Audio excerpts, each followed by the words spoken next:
can you tell me, when did you get into Vietnam as a place, first of all, and when did you first go out on active duty? Can you tell me something about that? Surely. I arrived in Vietnam in August of '66, and I was greeted warmly, as I remember. When I rode in a Jeep from regimental headquarters to battalion headquarters, we were fired upon as we were arriving at the battalion command post. It struck me as being everything that I had heard it was like, in short, horrible. My initial feelings on going over there, or outlook if you want, was that I probably would not be coming back alive as a rifle company commander, and I fully expected that the odds were very likely that that would occur. Those were my initial feelings. What did you think about, what did you think you were going to do? As I understood our responsibilities over there at the time, we were situated in an area that was predominantly occupied by local VC, Viet Cong, guerrilla-type personnel. There was some intelligence reports of what were referred to as hardcore or main force VC, in other words, uniformed VC, occasional activity of North Vietnamese units, and an elite battalion of Viet Cong called Sappers, S-A-P-P-E-R. They were commando-type, raid-type unit that would come in and overrun command post installations, well-planned surprise attacks that would often only last 4 or 5 minutes or 10 minutes, and now they were there, now they were gone, and all you had left were the casualties to show it. What was your very first mission out in the field? I take this as your first actual experience of combat, was it? What happened? Yes, How did it strike you? I had never been in combat prior to going to Vietnam. Initially, I became the battalion logistics officer, S4, as it's designated. But after about 4 months, the company commander of Company H, Hotel Company, came down with hepatitis, and the battalion commander assigned me to command Hotel Company. So I did get some insight into the problems and the operations that were going on in our battalion area of responsibility prior to becoming a company commander, which helped.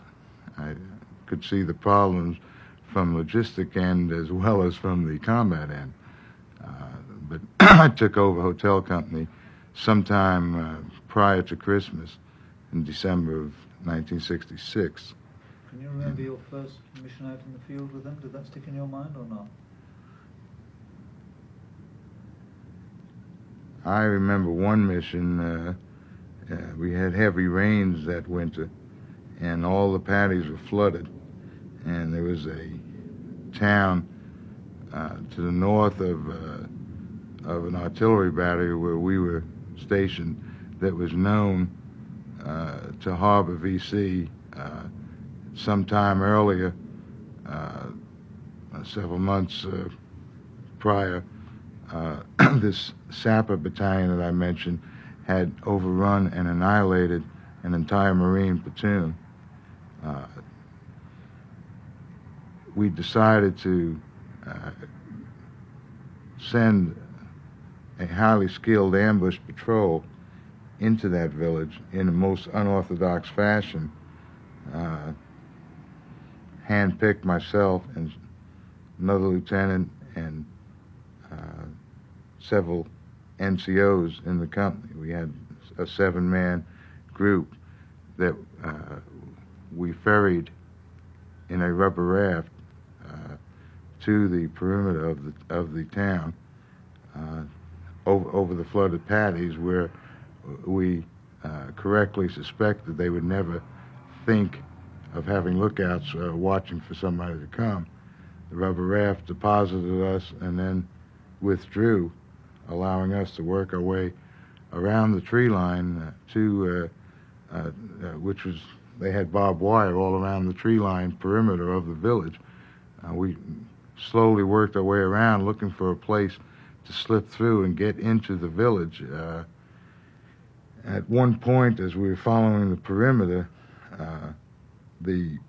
made an indentation in the form of a square. It was wide open, rice paddy. Instead of following the indentation, we walked along the dike of the paddy. As we got spread out across that dike in the open, they opened fire on us. In fact, the first thing we heard was a splash, which immediately sent us diving into the mud as the grenade that made the splash went off, and fire opened up, and our rear guard on the patrol shot one VC to the rear of us, and we immediately had a rally point that we had planned to go to if we were taken under attack and had to split. So we all dispersed to head toward the rally point, which was back in some grave mounds back along the route we had come from. Fortunate that we had chosen that, because within about 2 or 3 minutes after we were heading back toward the rally point, automatic machine gun fire opened up along. It was obvious from the traces of the machine gun fire that they had a machine gun pre-targeted on the one road that led in to this town, so they were all ready for visitors. Fortunate for us, that wasn't the route that we had chosen for the rally point, and I don't think they ever realized how we had gotten into the village or in the proximity of the village, because we hadn't come down the road. Make a long story short, we sat out there under cover of the graves all night. Our radio could not work. The batteries had gotten wet. We were reduced to trying to click the receiver, 1 for yes and 2 for no, and back at the command post, they were reduced to 20 questions as to asking us what we wanted and what the problem was and where we were and what kind of trouble we were in, and we were unable to communicate. We had to sweat it out through the night, and the following morning the company came down in force with some Ontos, which were anti-tank type mechanized or motorized weapons, and they lined up in force to cover us while we waded up to our neck through the flooded paddies out from our position that we had held that night. That was my first combat experience as far as actual contact in a live fire situation. I do remember it. It almost was my last. You mentioned a couple of times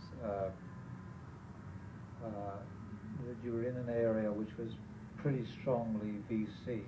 I wonder if you can tell me, what did you think about the enemy at this time, and indeed about the people who were living here? Have you any thoughts about the Vietnamese in the area around? There was a cartoon that circulated around at that time that quite apropos, or quite appropriately, answered that question. The cartoon showed a Marine NCO teaching or indoctrinating new replacements in Vietnam. And in one picture or one caption of the cartoon, it said it was a picture of Vietnamese with pajamas, black pajamas, and a hat on, and the NCO had his pointer, and he was pointing to that picture and saying, "This is the friendly forces," or "These are the friendly forces." In the next caption, there's an identical picture of the same Vietnamese, same outfit, and the NCO is pointing and saying, "These are the enemy." In other words, you never knew who was the enemy and who was the friend. They all looked alike. They all dressed alike. They were all Vietnamese. Some of them were Viet Cong. We run out of magazines. Cameras ready? Up a little bit. I'd like to take you back a bit again. Can you tell me, we were talking about the Vietnamese, can you tell me what you sort of felt about them as people? I mean, did they mean trouble? Were they just people who were there? Did you have any feelings towards them as you were in the field, either as enemy in the way they fought, or as people around? What were your thoughts about them? No, the area over there was divided, so to speak, into villages or portions where the civilians were considered friendly or pro-South Vietnam, and other areas that were considered as Viet Cong controlled and where the civilians were considered to be pro-Viet Cong or anti-South Vietnam.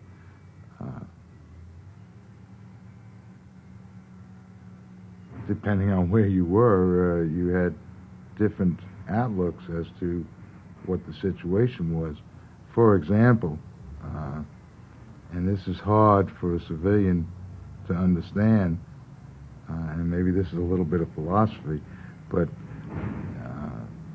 when you watch your troops move down a trail in a village that's known to be harboring, or at least it's known that there's VC activity that's been going on in that village, and here a young woman of 22 or 23 years old that's pregnant, and that in later interviews acknowledges that her husband is working in the city in Da Nang and not a VC or anything, but yet she sits and watches your men walk down a trail and watches a booby trap go off and kill and wound several of your men, and she knows that booby trap's there, and she makes no move to warn the troops that it's there.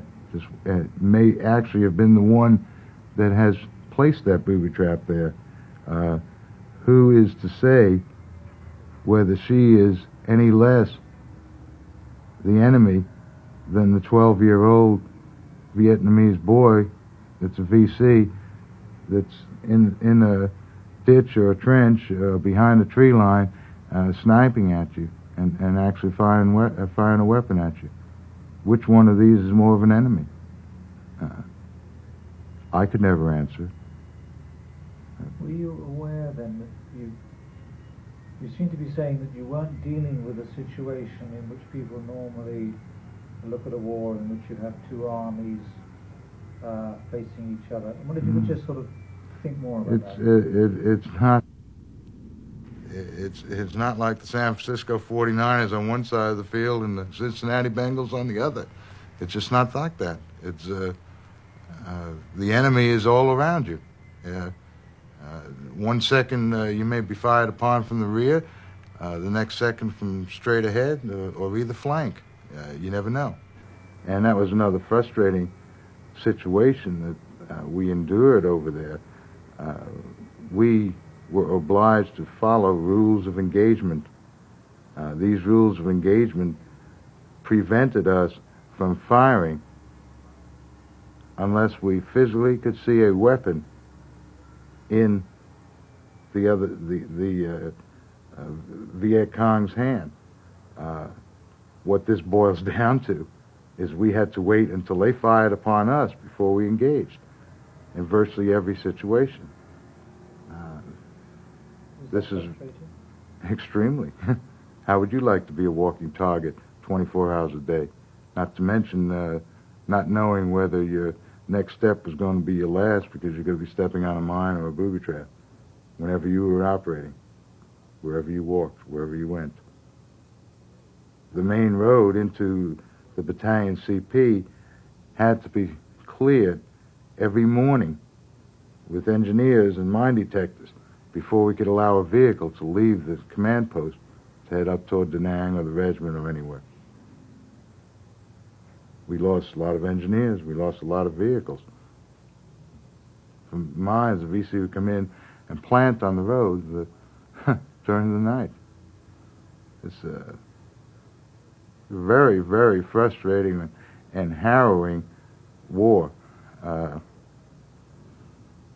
Some of the turmoil that is going on in Northern Ireland gives one an idea where you never know when a car is going to blow up or some act of terrorism is going to occur.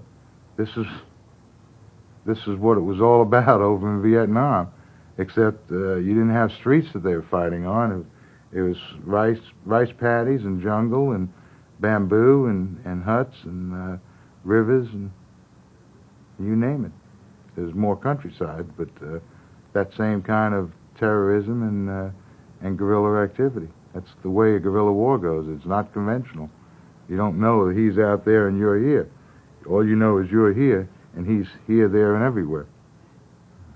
You make it sound, in some respect, as if you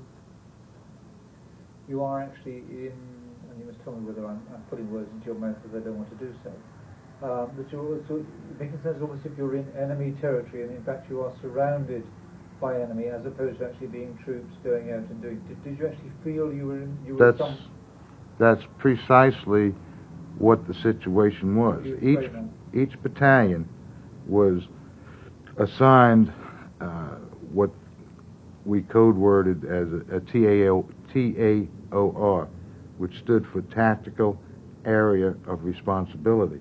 This is a defined geographic area, and the battalion was assigned the responsibility of operating in that area and clearing it and securing it and freeing it of VC activity and maintaining control in it.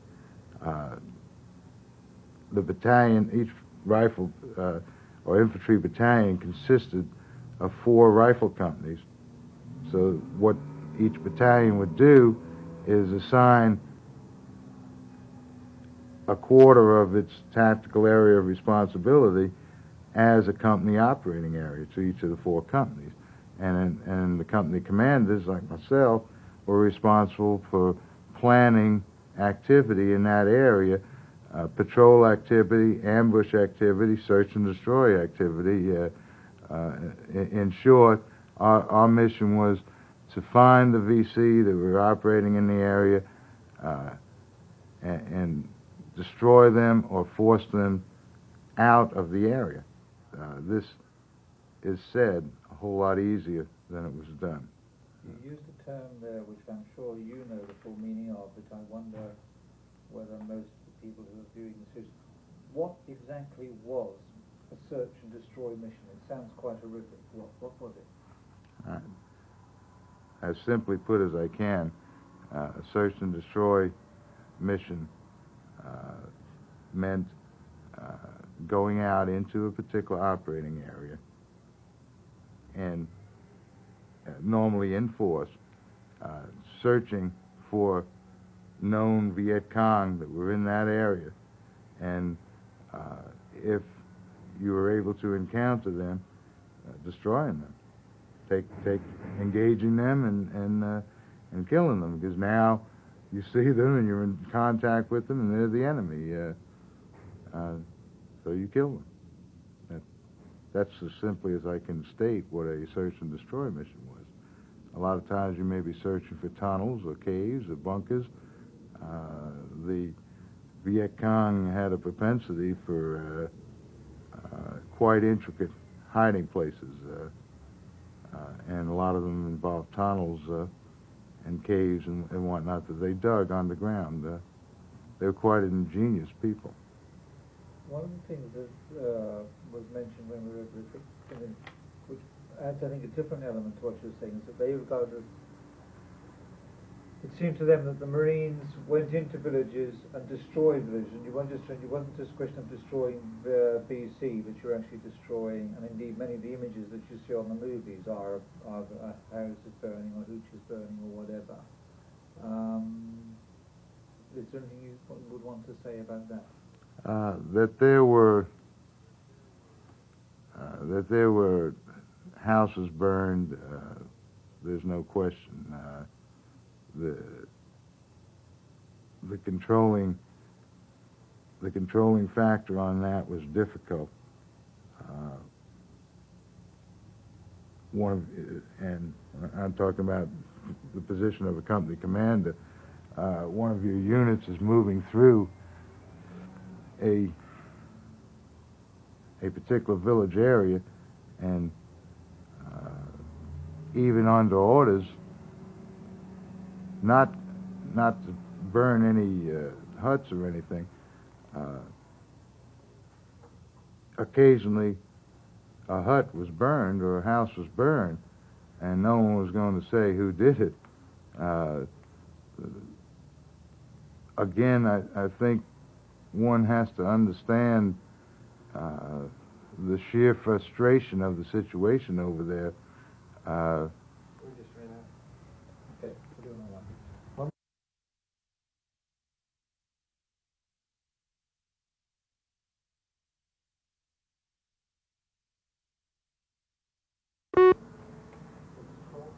And camera set. You want to wait for that left to go? Yeah, sure. I'll just pose my question. The area that you're operating in particular, I mean, was it a free fire zone, and what is a free fire zone? What does that mean? You're testing my memory now, but as I recall, a free fire zone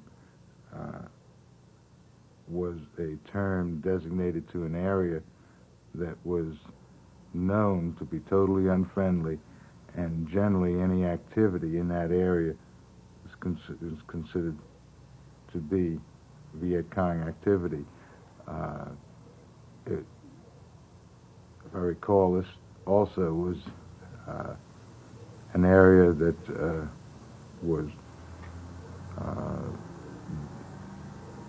an area where you could fire artillery without clearance. It was not considered to be inhabited by friendly Vietnamese. And again, if I recall completely what all a free fire zone was entailed, any civilians in that area had been warned that it was a free fire zone, and they were subject to be fired upon if they were seen in that area.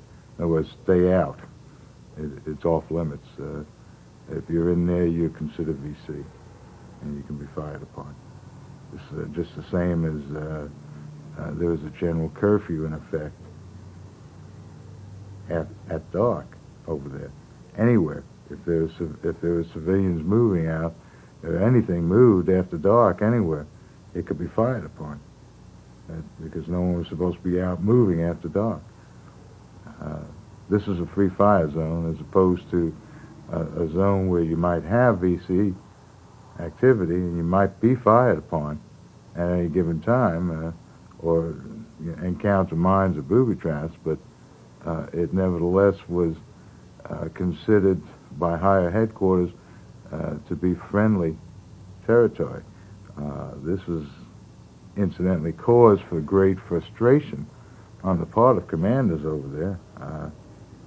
I can think of 5 or 6 times off the top of my head, in my personal experience, where I ended up having troops pinned in a rice paddy somewhere, by automatic weapons fire and requested artillery fire from on the area from where the fire was coming, and was refused because, according to the maps at higher headquarters, that was a, quote, friendly area.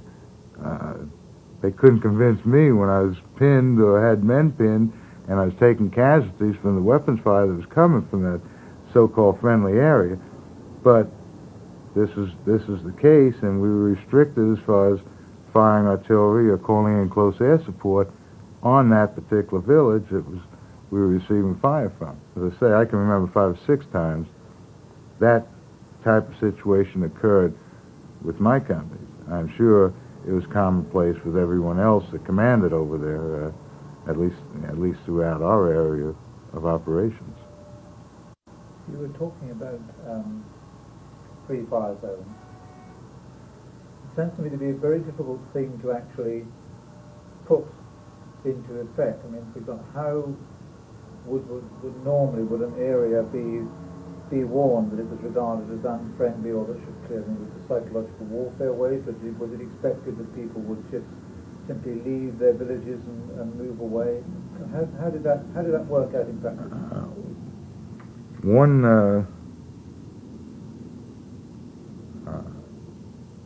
One way that I can recall that they did, I know that they had helicopters go over with speakers. I know they had helicopters drop leaflets printed in Vietnamese advising people in certain areas. I don't know of any other means which were taken, but I know of those 2 means that were used at least. Now, that wasn't exactly my total area of responsibility.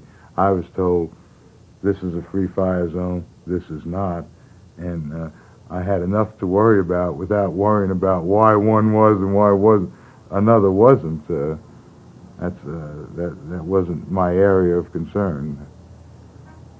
If we can now move on to late January '67, you're in this area,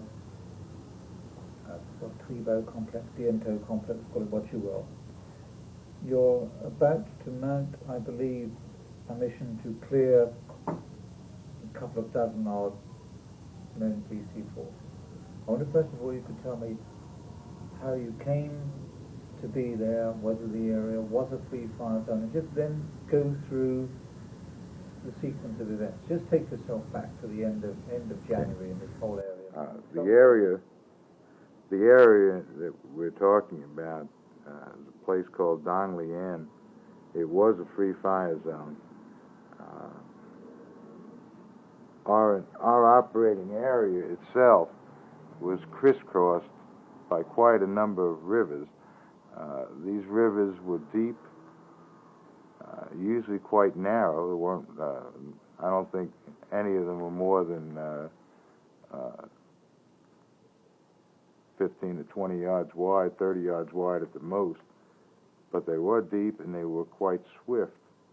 And when you're carrying 40 or 50 pounds of ammunition and flak vests and helmet and equipment, you step in a hole or lose your footing, and that kind of river, it's easy to drown. And we actually had some drowning casualties.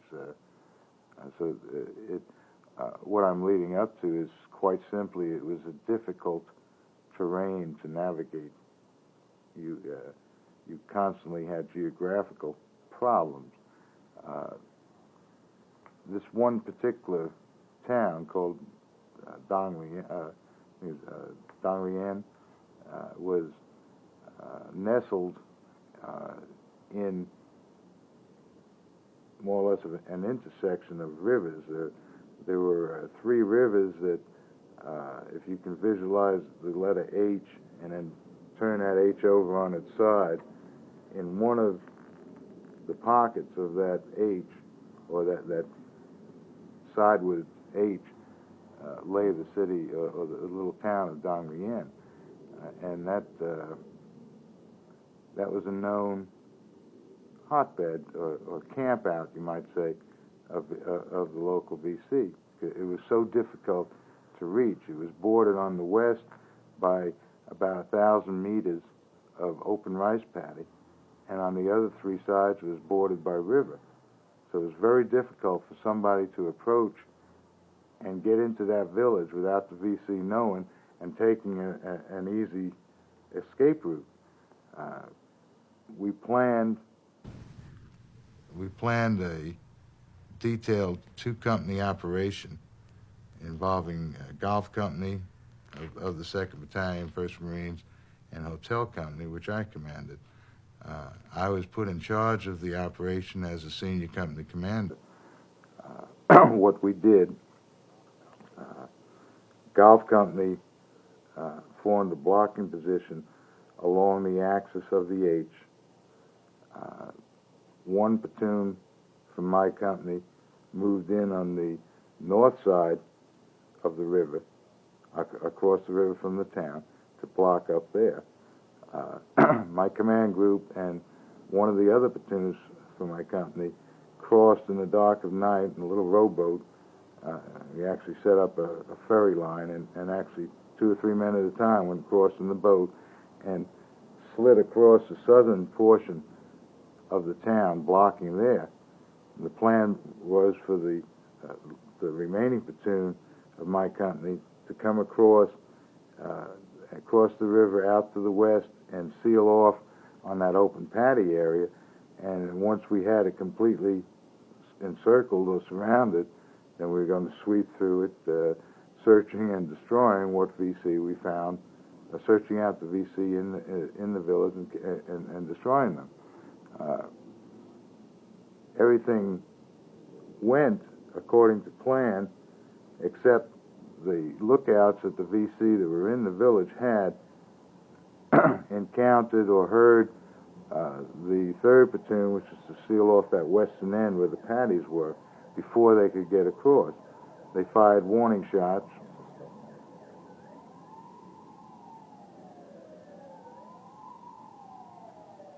Everybody will know, yeah, Kelly. Everybody will know.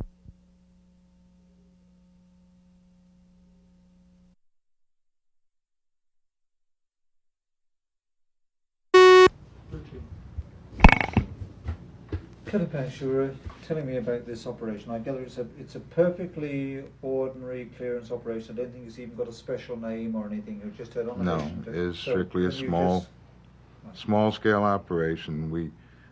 We had all but the western portion of the village surrounded.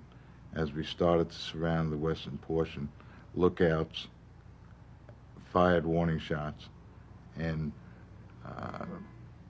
approximately 25 to 30 VC that looked like main force VC, since they were wearing uniforms and carrying what looked like mortars and or 50 caliber machine guns on their shoulders, all started running out to the west and southwest of the village, across the open areas.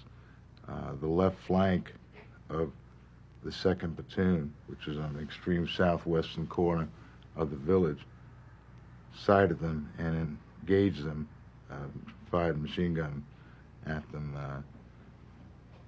They thought they hit about 3 of them. Quick check. They saw some blood, found some blood trails, but no trace of any. The engagement was reported to battalion headquarters, and either battalion or I guess regimental headquarters decided to insert what was called a Sparrowhawk. A Sparrowhawk was a code name for a standby platoon that was available to seal off the escape of VC in an incident such as this, by helicoptering them into an area in front of the VC to block them and prevent their escape. Much the same way as the old highway patrol in this country might radio ahead to set a roadblock up somewhere. This same principle. Battalion notified me that they were putting a Sparrowhawk in an area a few thousand meters to the west of where we were, approximate position of where we sighted the VC headed.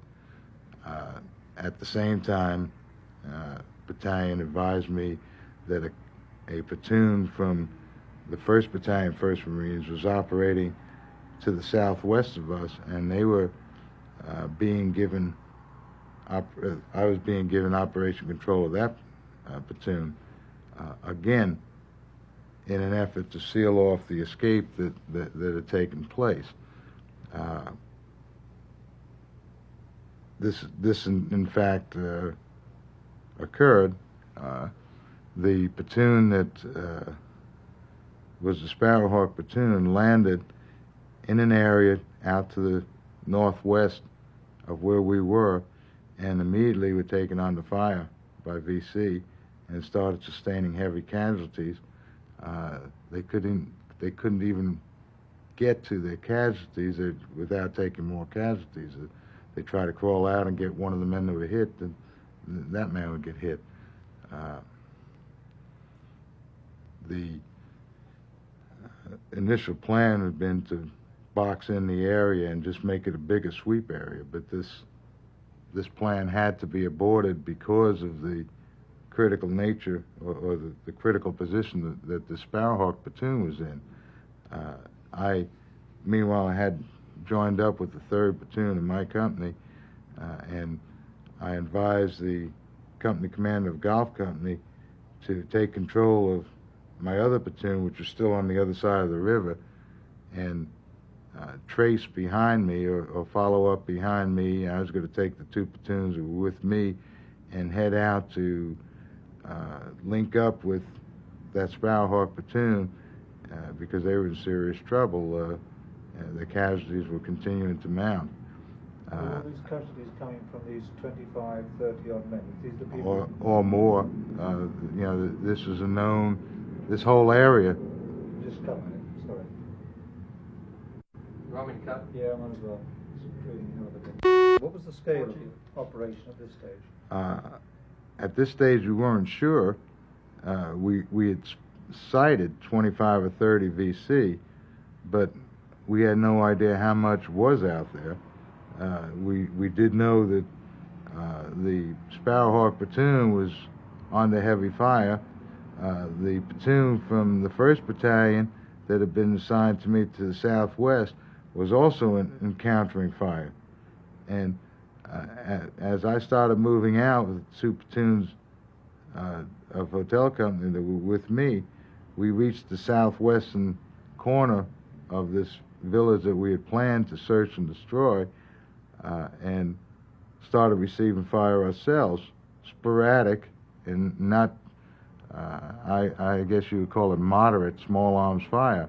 And it was coming from an obvious long distance away, about 800, 900 yards away across all these open paddies and tree line. I set in the 2nd platoon and had the 3rd platoon start moving on a skirmish line, which means kind of abreast, up to the northwest. So I had them start up to the northwest first to allow the 2nd platoon to provide covering fire for them.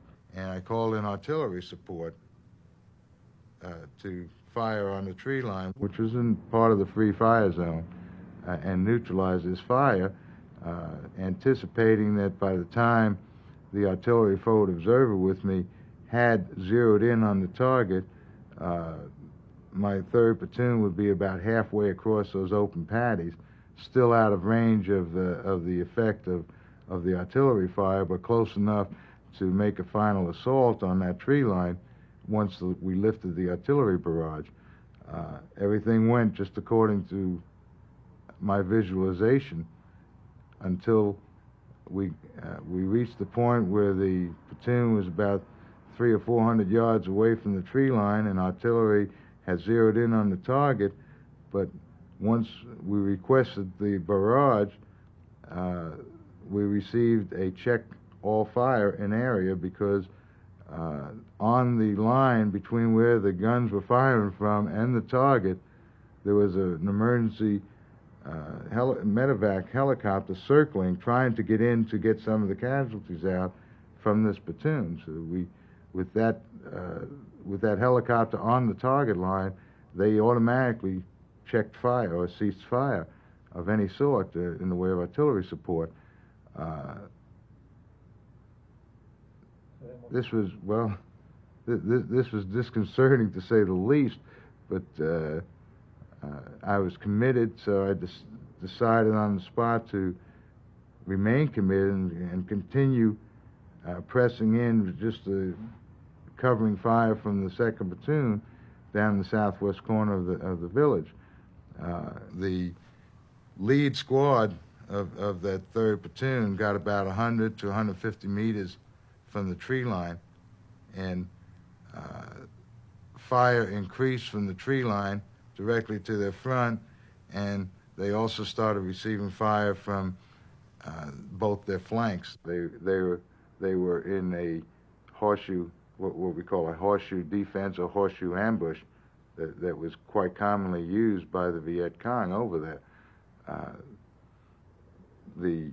I grasped the situation and informed the 2nd Platoon commander, whose name is Brian O'Connor, that he was going to have to assault the southwest or left portion of that horseshoe ambush. The 3rd Platoon was down in the paddies, unable to even move at all, and taking casualties and taking heavy fire at this point. 2nd Platoon assaulted that left flank and routed what VC were on the left flank. The command group followed behind them in their assault across the paddies, which was difficult because you were sinking up almost to your knees in water and mud as you ran across the paddies, carrying about 50 pounds on you, running 800 yards like that is quite tiring. The company gunnery sergeant was wounded coming across the paddies as bullets were flying everywhere. We got in. I recall the artillery forward observer ran back out about 200 yards into the paddies and got the company gunnery sergeant, put him up on his shoulders, carried him in to where we had gotten into protection tree lines and this left flank of the horseshoe ambush. So here you are, you start off with something that seems to be quite straightforward, and you get trapped in a horseshoe defense. But even so, you've managed to move just that little bit forward. What has happened then by the end of the first day of the operation? What is the net result? The net result is we ended up getting to that platoon, the Sparrowhawk platoon, about 9 o'clock that night. They had 11 men left that weren't wounded or killed. 11 men out of how many? Out of about 30. What if you could say of about 30 men, there were 11 left? Out of about 30 men, there were 11 Out of about 30 men, there were 11 left. And we called in helicopters to come in that night in the darkness to get the wounded and killed out. The first helicopter load we got out was the last one because the Viet Cong opened up on a helicopter, wounding the pilot, and no other pilots were willing to volunteer to come in the darkness like that and try to get any more out. Ran out right when we started that. So we're putting up 966, We have about a minute and some number on the other 15. roll. Sound 15. This is 961 we're putting up now. It's a short end of about 50 feet. So, and then we'll go to 966. Okay. Market. Okay, and camera set. A helicopter pilot volunteered to come in, and we got a load. We got the wounded out and some of the dead out, but the helicopter was taken under fire by Viet Cong as it was taking off. The helicopter pilot was hit, and no other pilots were willing to volunteer to try to come in and get what remained out. The personnel remaining were 3 there were 3 dead and 1 wounded from hotel company that was wounded on the way to link up with Bravo that we, on the last leg of our efforts to get over there, and it was too dark to get him out, so we just had him with us. By this time, he was too weak from loss of blood to walk, so we ended up the day's activity carrying the 3 dead from the Sparrowhawk platoon plus our wounded out of that area and up onto the railroad tracks, which is relative high ground. Sorry. Okay, just on the top now. Just a second. How would you describe that first day? First day was pretty hectic. We ended up going some 36 plus hours without food or water or sleep, obviously. And that is saying a lot when you consider the temperature was around 100 degrees. No water, no food, no rest.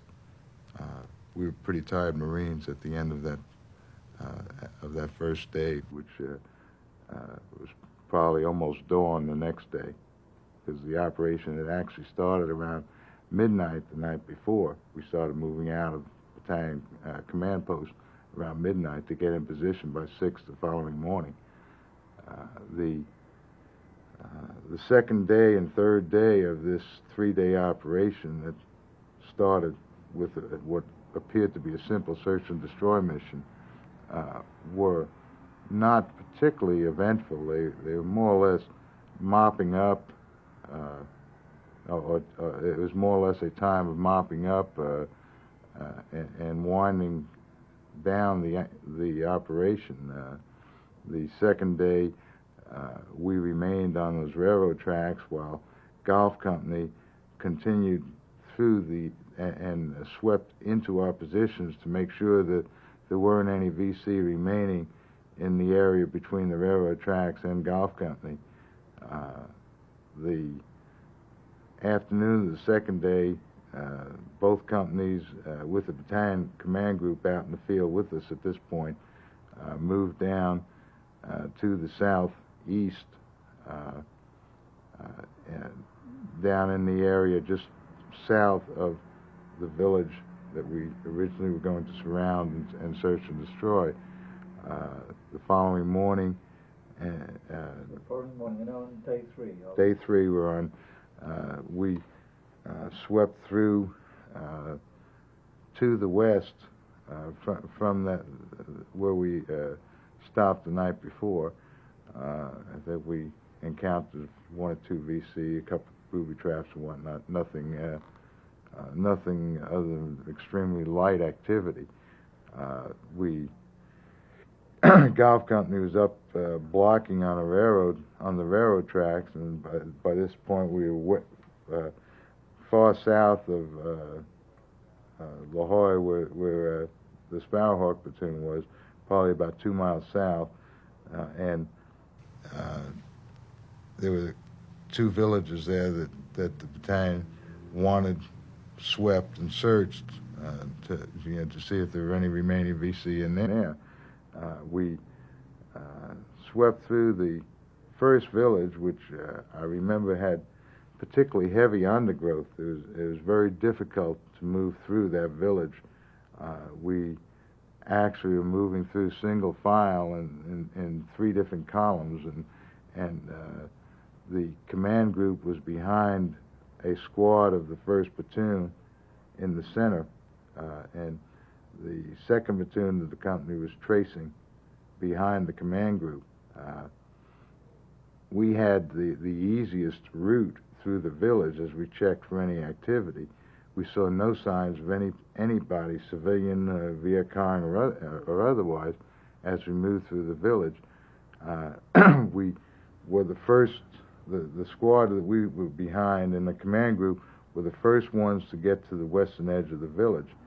As we reached the western edge of the village, there was open area, paddies, grave mounds in the paddies, and you could see another tree line in another village about 300 yards of 300 meters to our front, further west. The squad in front of us started taking cover behind the grave mounds, because Vietnam was not a place you'd like to stand around and look around out in the open. You may not be living long if you did. They started moving behind the grave mounds, and the command group moved out. Meanwhile, Lieutenant O'Connor, who was commanding my 2nd platoon, had reached the edge of the tree line and moved out to make a visual reconnaissance and see what the terrain looked like that lay directly ahead of us.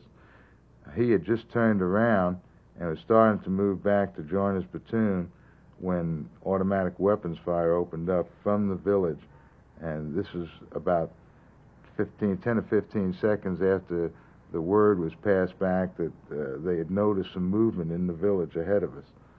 They couldn't determine at 300 or 400 yards who or what the movement was. Somebody had seen some movement in some of the houses, and next thing we knew, we were receiving automatic weapons fire. Lieutenant O'Connor was hit in the left shoulder and above the heart, and he's bleeding quite severely.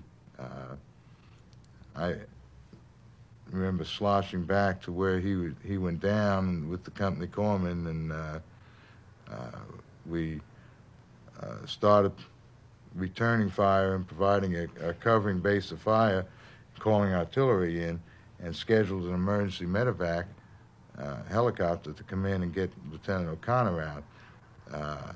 Lieutenant O'Connor, I recall, was delirious. He kept trying to get up. It was taking 3 of us to keep him on the ground. He kept trying to get up to get to his platoon to deploy them and command them, not realizing how seriously he was hurt. The corpsman put a hemostat on the artery to stop the bleeding, and we were successful in getting a helicopter to take out Lieutenant O'Connor at the same time as we assaulted the village 200 or 300 meters to the front of us where the fire was coming from. Unfortunately, the lieutenant jumped up and tried to get off the helicopter as it was taking off, and there was no medical assistant or corpsman or doctor on the helicopter, so when he knocked the hemostat off, the crew chief didn't know how to put it back on, and he was dead on arrival at the battalion aid station. He bled to death. He probably would have died anyway. The wound was, or wounds, I should say, were quite serious. Let's stop with that. As we're running a little bit low on the film, I'd like to move you now on forward. Have you stopped? Mm-hmm.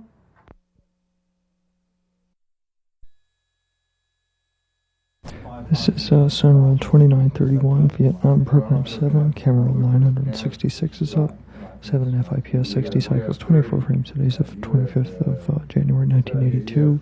Later, Mr. Banks. This will finish up camera roll 966, and we'll go right on to voiceover. Here's a tone at -8.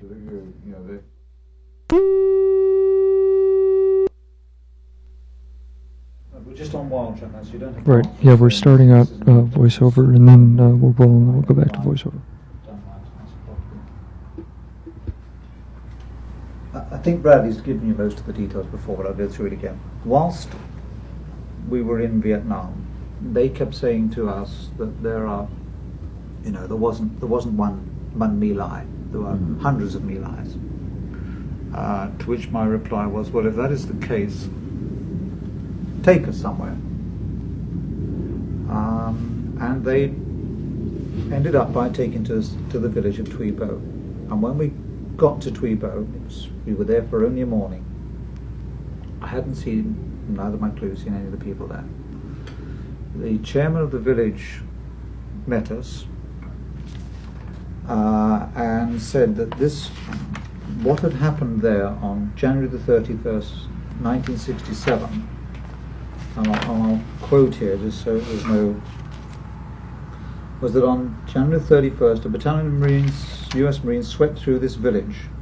They shot and killed a total of 145 persons. 115 were shot dead on the spot. Of these 115, 105 belong to this hamlet of Thuy Bo. That's the first comment that they make. Now, that man, I believe, was in the VC infrastructure and was actually outside the village, and that's what he goes on to say. We then, thereafter, I said, right, I would like to, were there any people who were there, who were alive and lived through it? One of the first things that they gave us an interview with a boy who said he was 11 years old at the time of January the 31st. And what he says is, I was only a boy of 10 at the time.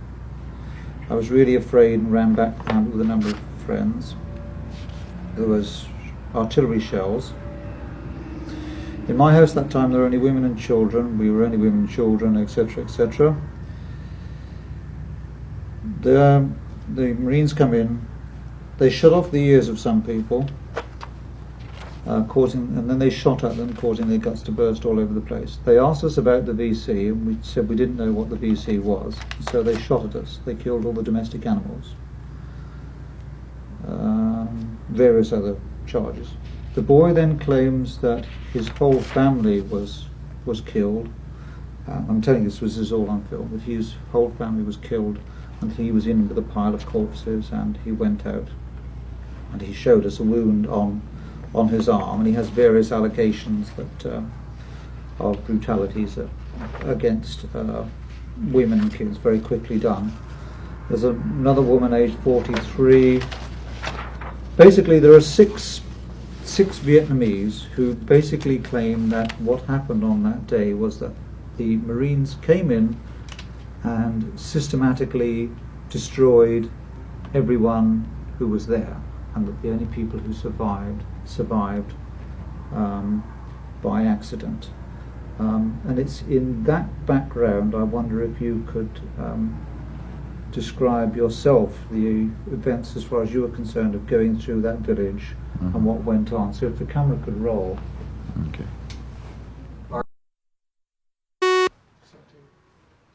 You going through the village. Okay.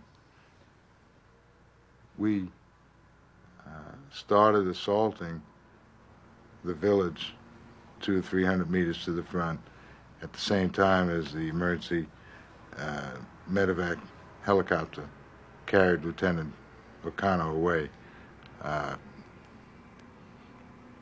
There was quite a bit of movement activity in the village as we assaulted. Understand the psychological aspect of an assault is to create panic, to create fear on the part of the enemy. Everyone is online, generally abreast, firing as rapidly as they can at anything that moves. This is to, break down the regime or the discipline of the enemy and instill fear in order that they panic and rout. In the midst of an assault, you do not stop to pick targets. If it moves, you're shooting at it. The assault took anywhere from 2 to 3 minutes, maybe 5 minutes at the outside. As quickly as I could determine that there was no longer any fire being returned, I ordered ceasefire and consolidation. I would say that I recall 3 civilians that I saw go down being shot in the midst of that assault. One was a little boy, 2 were women. They were running, and if you can envision running into a line of fire, you can envision what happens. Anyone can get hit, just like if there's a robbery and a gunfight on the street, there may be several bystanders that are hit, even though no one's aiming particularly at them. The most that I could anticipate that may have been killed in that village in the way of civilians during that assault, and I'm being generous when I say this, there might be 10 or 12 or 15 civilians. We weren't. We remained in the village, checking out to see if there were, in fact, any VC remaining in there, possibly 5 or 10 minutes, 20 minutes at the most, and we commenced to return toward Highway 1 and eventually back to that battalion command post. As one element of the assault force reached the external or the other side of the village, they observed VC and took them on to fire. Crossing a river or some body of water down to the southwest, on the southwestern end of the village. But we were in no position to continue on in pursuit or engagement. We were ordered to sweep. Our initial orders were to sweep that village or those two villages, and we had done that. We had obviously routed the VC that were in there, and we held up right there. And our next orders were to turn around and return. That the whole operation was closed, and we're heading back to the battalion command post. That's what I recall, what I remember of what happened, and I was there. We're not on film, but we're still running on, and I'd like to sort of get a couple more questions in, if I may, just on sound only.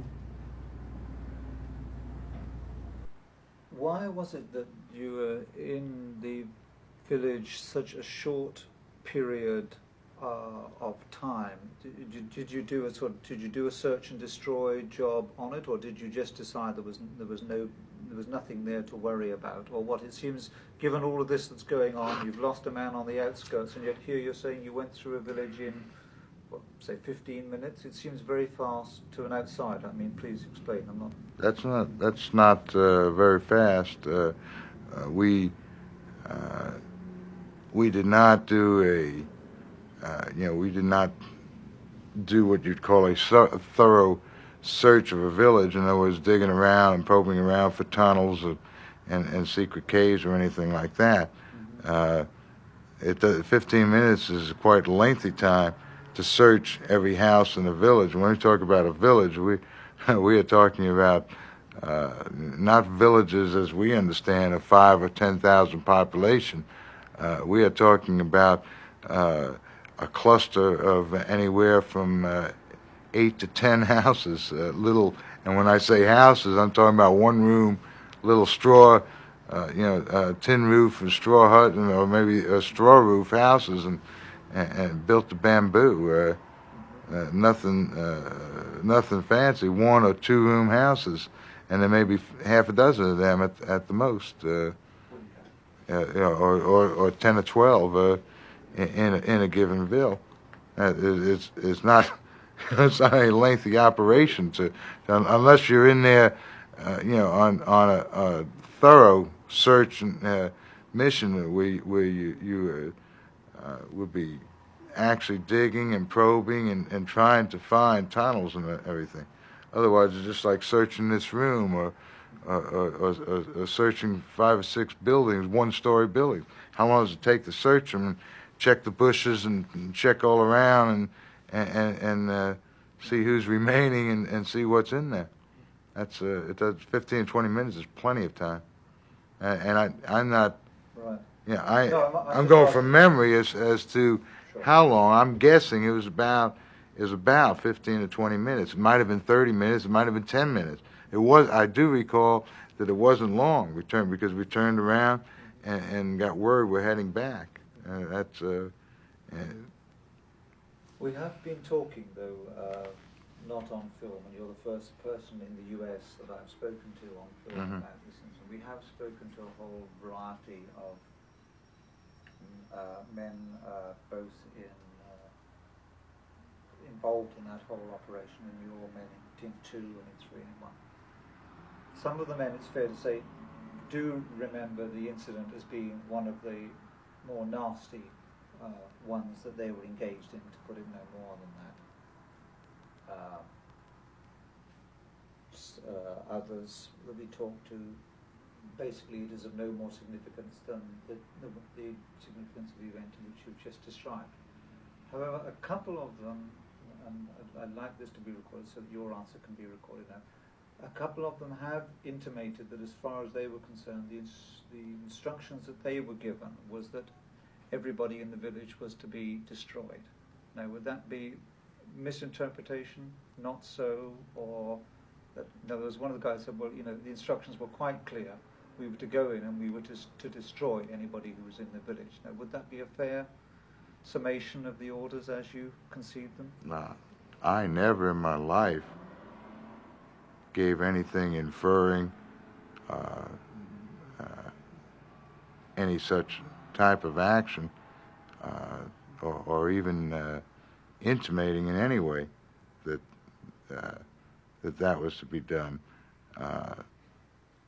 On the contrary, in the actual assault itself, the moment that it was obvious that there was not being any fire returned, and you know, that the only thing that was moving around in the village was civilians, I personally, vocally and physically yelled up and down the line to cease fire and consolidate the position.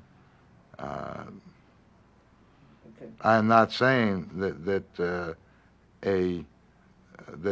is the possibility of a subordinate or a junior commander may have, you know, his orders as they were passed on to his men may have been interpreted that way. That is a possibility. I'm not, you know, I would not discount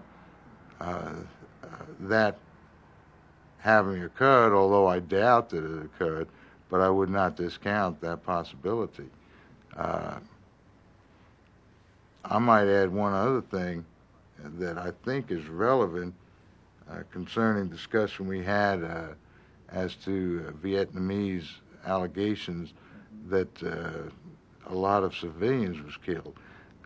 The first day of this 3-day operation, one of the things I do recall in talking to the company commander of Golf Company, who is endeavoring to catch up with us and also get to that platoon, that Sparrowhawk platoon.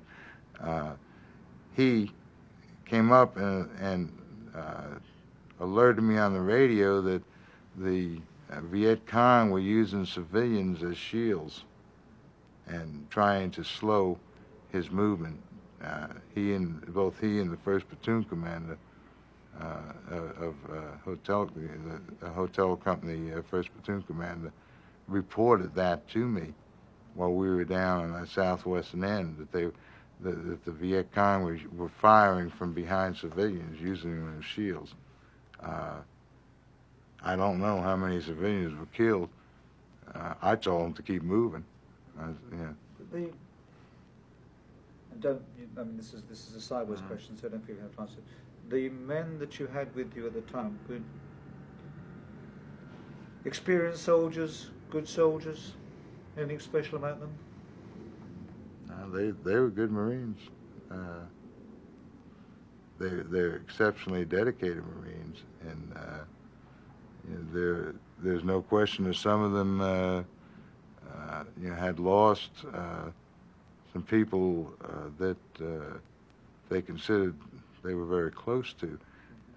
Again, trying to project yourself into the situation that existed over there is extremely difficult. If you can imagine sleeping day and night with somebody, and that, you know, you knew your life depended on that person because he's by your side, and he had firepower and support power for you, you know, and then watch him go up in the air and you know, lie there dead, you know, full of shrapnel from a booby trap or a mine. After 3 or 4 months of living day and night with that same individual, What do you feel in your mind? What, yeah, what, yeah. I saw a lieutenant who's supposed to be an example of discipline and was an outstanding officer. I had to physically disarm him. He was ready to shoot an obvious VC.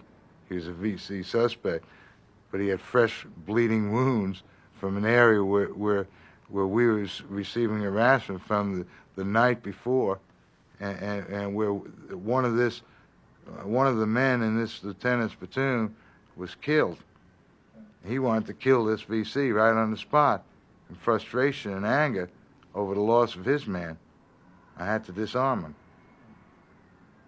him. I can't describe what goes through men's heads over there.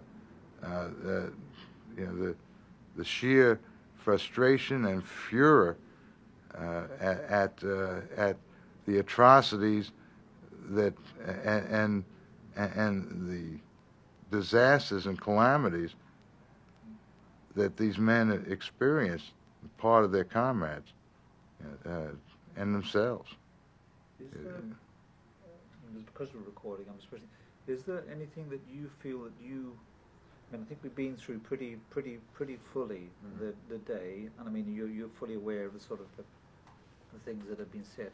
Is there anything that you feel that I've either left out, or that you would like to either add about that day as a postscript, or as about the whole thing? I mean, I appreciate, you've been extremely straightforward with us, and we've come all the way up here, and basically what we've been going through has been a very nasty business, to put it at its point. But do you feel there is something that I have either not asked you, or that you would like to add and to say about the whole affair? Yeah, there's one thing.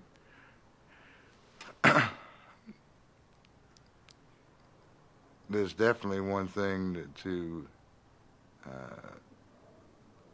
that anyone viewing this should realize, that any comments from Vietnamese are not comments necessarily from Vietnamese civilians, but their comments. The enemy that we fought, that killed and wounded and maimed American soldiers and American Marines. This enemy was Vietnamese. It was the people that we were befriended to in South Vietnam were also Vietnamese. But it's quite easy for someone to hear a Vietnamese who during the war was, or still is now, a Viet Cong and consider the Americans their enemy. It's quite easy for them to stand up and make allegations of atrocities that Americans committed over there. It's not exactly the same as a Vietnamese who was sympathetic with South Vietnam government and not in league with the Viet Cong, standing up and saying the same thing. Right? Which was it? This village that you're talking about was a free fire zone. There's no mistaking the casualties that I personally witnessed over there. It wasn't civilians firing weapons, or setting booby traps. Right? And no young men around. Young men who were pro-South Vietnam did not live in Viet Cong occupied and active areas over there, and young women who were pro-South Vietnam didn't stay out there because Viet Cong would torture them, and they'd literally recruit them into or inscript them into the service of the Viet Cong if they're found out there. So they didn't stay out there where the enemy was. If they were out there, we were frustrated by not being able to say they were the enemy because they didn't have a weapon in their hand. But as I said earlier, who's to say they're less of an enemy than the kid with the weapon in his hand? If they set the booby trap or watch knowing that someone's about to die, and they can stop it by raising their hand and warning the person, but they don't. They just watch them. You know, it's like letting someone walk in front of a car and not stopping them, or trying to yell at them, "Watch out for the car." Would it be? I sense, you must tell me instantly whether I'm wrong, I sense that you perhaps feel a bitterness towards the Vietnam War or to the Vietnamese people that you came in contact with over there. Would that be a fair statement or not? No, I don't feel bitterness toward the Vietnam War. I feel bitterness toward the way it was handled. I feel bitterness toward I feel bitterness toward the way it was presented to the people in this country. Yeah. A lot of people were maimed for life or were killed. Americans that were over there in an involvement where we were not permitted to use all the weapons at our disposal. It's like, it's like telling San Francisco they can go play Cincinnati tomorrow, but this time